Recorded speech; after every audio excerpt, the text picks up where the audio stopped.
Hello, welcome to this video. This is the 3-year benchmark of sobriety. And I'm going to talk a little bit about my health and the shifts that I've been noticing, and just hopefully it won't be as long as last year's. I just went back and watched the video I made a year ago, which was the 2-year sobriety anniversary. And in that one I kind of share the story a little bit more. This one I'm going to talk about the differences between year 2 and year 3. And so if you're here, hi, welcome. If you don't know me, you're about to get to know me. Haven't been posting so many videos here, and if you're one of the 5 people in the world who notice, then I'm sorry. Anyways, July 2024. So yeah, it's this month is my wedding anniversary and sobriety anniversary. So 2 celebrations. And in this video, I'm just going to talk a little bit about where I'm at, what I've been noticing. I read 2 books by Dr. Gabor Mate recently, and that stuff really put words and language to a lot of my internal experiences, and basically talks about how chronic conditions often stem from unresolved trauma. And it was nice to read about all those studies and stuff like that. So yeah, things are honestly pretty good. They're pretty stable. I think I'm much more in tune with the fluctuations of my internal world, and way better at listening. I'm more aware of kind of how I betray myself, and the cycles with substances used to be like this. Also, I'll do a graph. And now it's kind of like this. Well, actually, they're more like this. It's like, and you notice like they're much longer. Wish I had like, I don't know, the fancy thing to show. But one thing I've realized is, because I'm able to stay steady and more present to whatever's there, it actually slows it down, where a lot of times before it was much more of a reaction to what's happening. And so there was this big emotion or fear or some level of layer or trauma that was hard to be with. And so in a reaction to that, I would kind of run away or use stimulants or just like distract myself. And so it's like this thing is here, and then I would like go over here, but then it wouldn't be sustainable, and then like back over here, versus like staying closer to it. So as I do that, it's challenging, but it's much more dragged out, and I'm not like perpetuating these cycles, and there's just much more self-regulation. So I have a lot of compassion. I think a lot of people use substances as a form of regulation. But for me, it's far more empowering to have those tools inside of me, to not need to like ingest something external into my system. So yeah, I'm on one note, it's nice to talk about sobriety. To me, that's much easier. But then there's sobriety, and then how that links to just the healing journey that I've been on since 2015 now, it's like 9 years. And that's harder to talk about. I'm still processing that. There's still a lot of vulnerable places.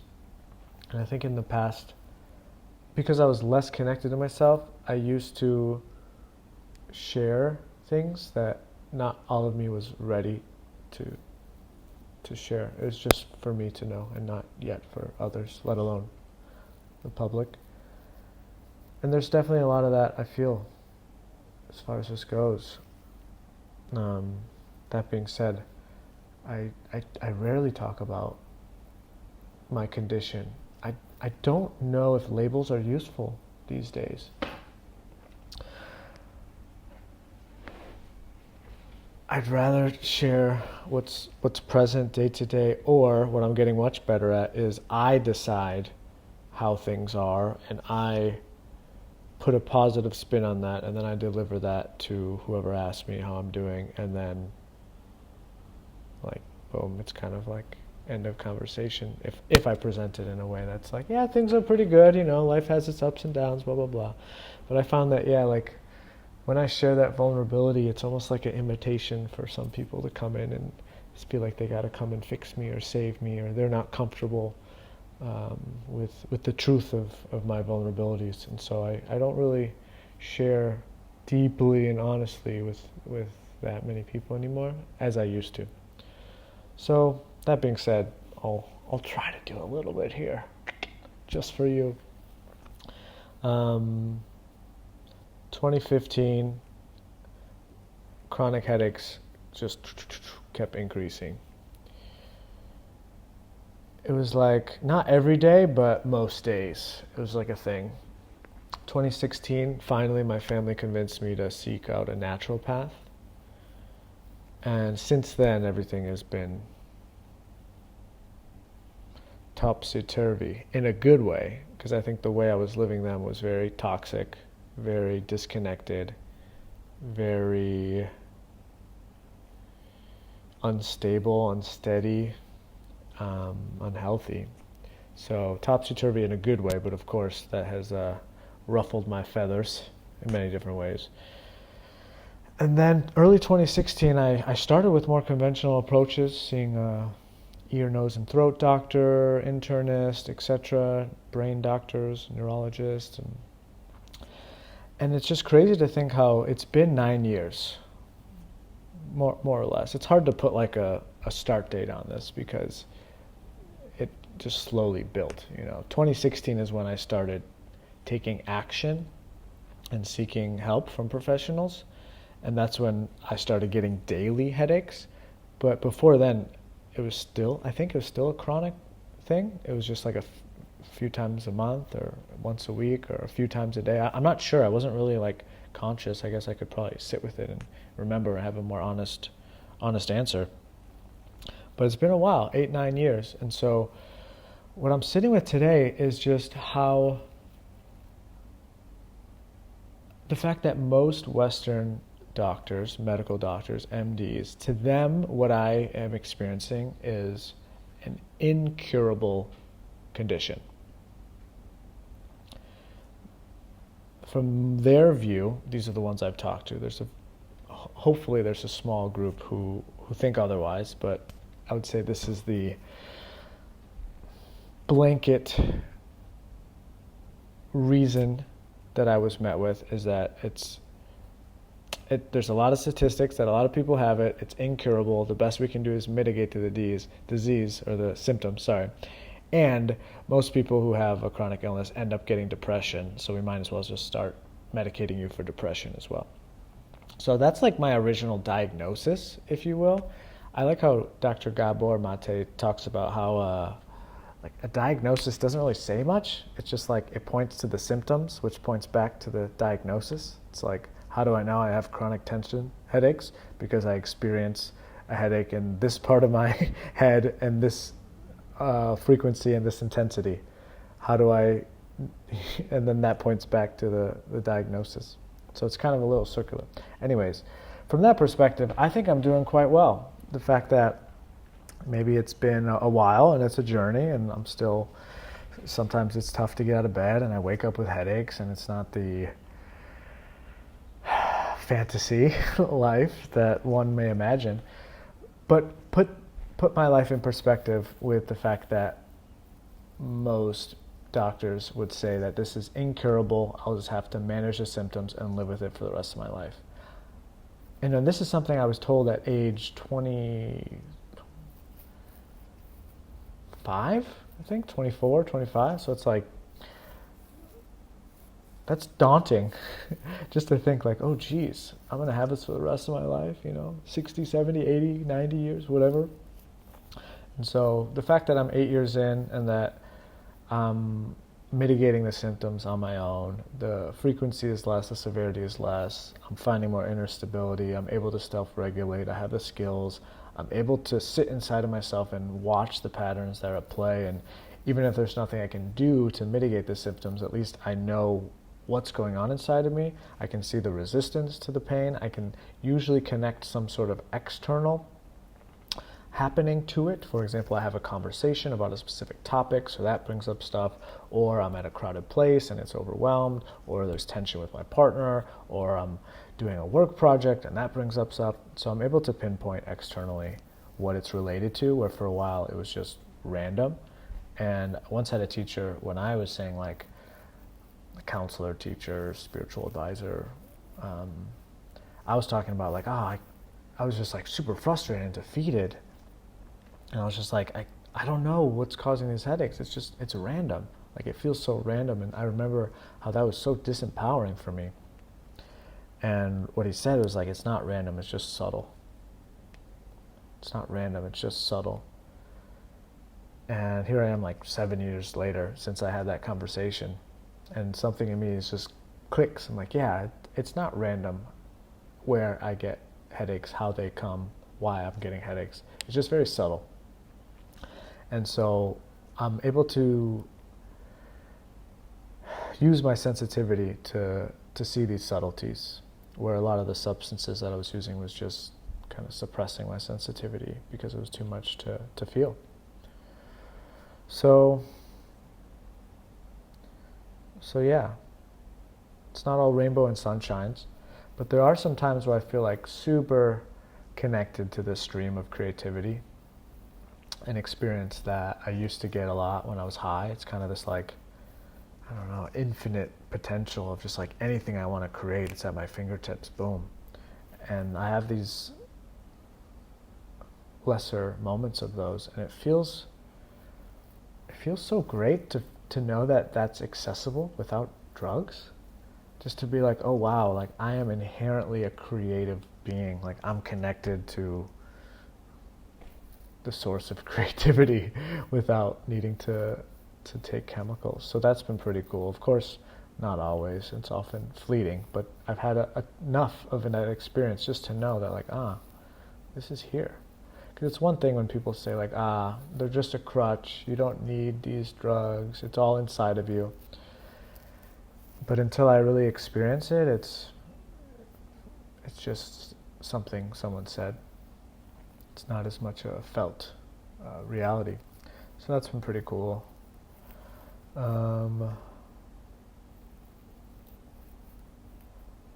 What else? Definitely happier. Like I'm much closer to content inside of me that was too uncomfortable, so I can't say like I'm happy all the time, but I'm able to be more present with everything that arises. So it feels like my system is much more robust, and like, I don't know, this is kind of hard to share, but I do feel like this is the happiest I've ever been in my life, because in the past I thought I was happy, but I really wasn't. I was just in denial. It's like pushing down all this like garbage and suppressed pain and emotion, and then like trying to like, it's like trying to like, I don't know, have a flower on top of like garbage and be like, yeah, it's a beautiful garden, it's healthy. That's kind of how I feel like most of my life was. So I might have been excited. Maybe I had more space because I was like further away from the scary content. But I do think this is like the most steady I've ever been, and the happiest. And it's just great not to feel like I have to prove anything to anyone either. Like I'm just on this path. Like it feels like a, slow and steady type of thing, where I just think being under the influence of substances kind of gives me the short-term reprieve, and then the crash has consequences. So yeah, I didn't really plan out so much to talk about. I used to do so many of these talking videos, and I think this is just as much for me as it is for you and whoever's watching. But yeah, I do still feel like it's worthwhile to do something every year. Like I'm working on a post that I'll share on my Facebook page and maybe on my newsletter, just about celebrating the sobriety journey and the self-healing journey. And I feel much less resentment towards the things that didn't work. I don't feel like I'm blaming people or society or family or the system as much. I feel like I'm just much more acceptant of like, all right, this is what's here, and these are the cards I've been dealt. Let's do my best to work through it. And like there's much more faith in the process as well. Like even if I have a really tough morning, I'm not able to work, I stick with it, I just rest, I do my practices, I do a little bit of something, come back to myself, and then usually by the end of the day, I'm like, oh, what do you know? I feel good now. So it's nice to know. And then I'm also like, I'm pretty grateful that this has happened to me. Otherwise, I don't know I would have discovered the power of the human body, mind, and intelligence.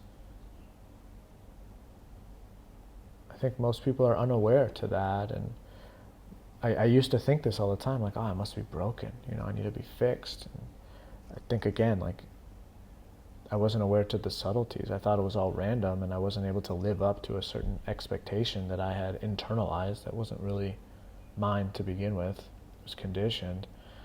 And so it's just cool for me to learn and really trust in the wisdom of the body.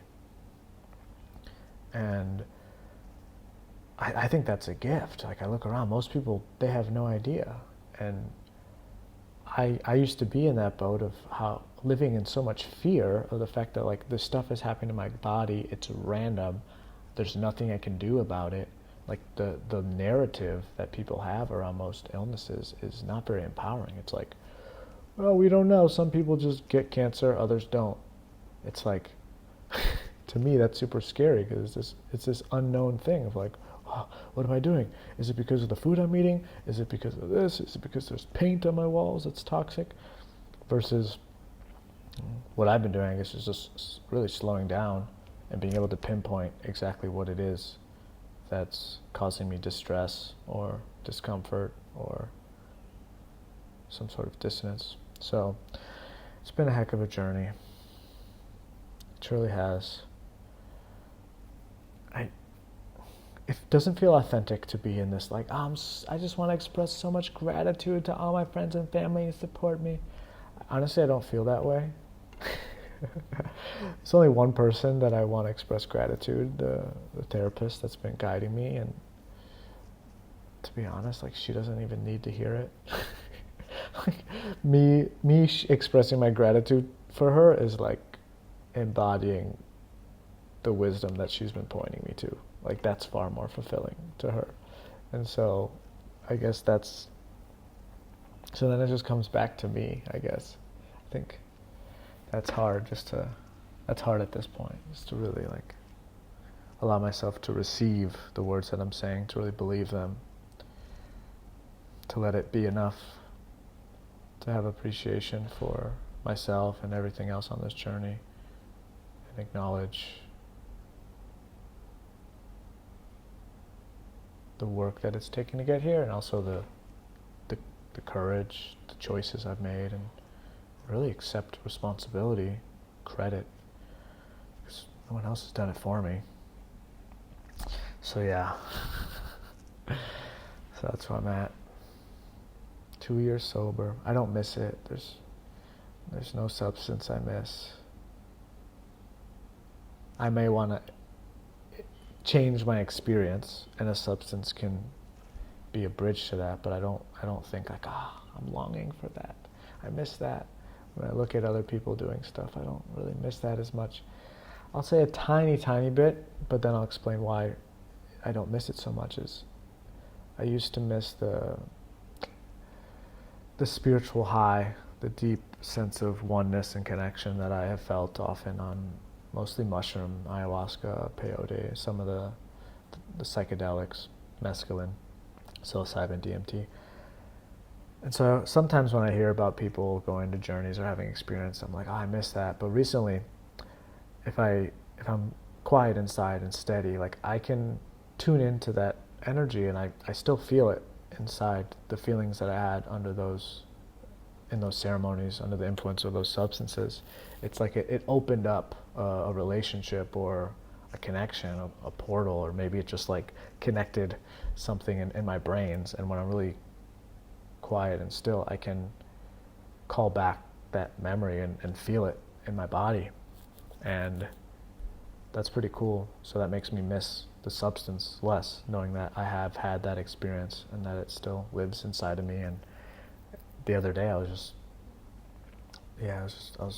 tuning into that and just felt this like deep connection with the world around me, and it helps open me up and just remember that, like, there's this like greater energy of like the earth, love, the universe that I'm connected to. And yeah, so to me it's just very nice and pleasant. It's also quite powerful as like a resource of remembering, oh yeah, that's available too. That's something that's just as real as every other aspect of my experience. And then it also helps to minimize any type of regret or self-judgment I have around myself for all those times where I was chasing peak experiences. And I don't want to pick sides, but for a while I was like anti-pharmaceuticals, and that led me deeper into the plant medicines. But one distinction that I can make is I still carry with me these beautiful memories in my body that I can use as resources from those plant medicine experiences that were opening, that I'm speaking of. I haven't felt the same with pharmaceuticals or even like alcohol or caffeine. But maybe that doesn't mean it's not possible now that I think about it. So yeah, way less judgment about my journey. I've just like accepted that, yeah, I had to go through that, and I was doing my best, and now here I am, still doing my best. So yeah. Well, I think that's it. I'm going to wrap it up here. Thanks for watching. If you're someone who is interested in a path of sobriety or struggling with substances or in any way resonated with something I shared, please let me know. I'm super happy to help. I can share more of my story or share some of the resources or practitioners that supported me. I think this is really important stuff, and I think of there's some quote. It's like it's no sign of health to be well adjusted to a sick society, and so I'm realizing that my illness or disability is in some ways an expression of that sick society, because I did my best to fit in and function and play by the rules. So in some ways I'm an example of the sickness of the society, and I'm a manifestation of that, and not everybody is. And so yeah, if there's anything I can do to help, please let me know. Otherwise, I'll just keep living my life. Also, I have a newsletter as well, so that's one of the reasons I haven't been doing so many videos here on YouTube. I publish twice a month on topics of conscious copywriting, spirituality, and then I tell a lot of stories of my personal life that are usually easy to read and entertaining and have some nuggets of wisdom involved. So if you're interested, check out the link somewhere, probably in the description. Otherwise, I can say at the very least, I'll be back next year for another update, the sobriety journey. All right. Thanks for watching. Much love, and have a great day. Peace. That was awkward.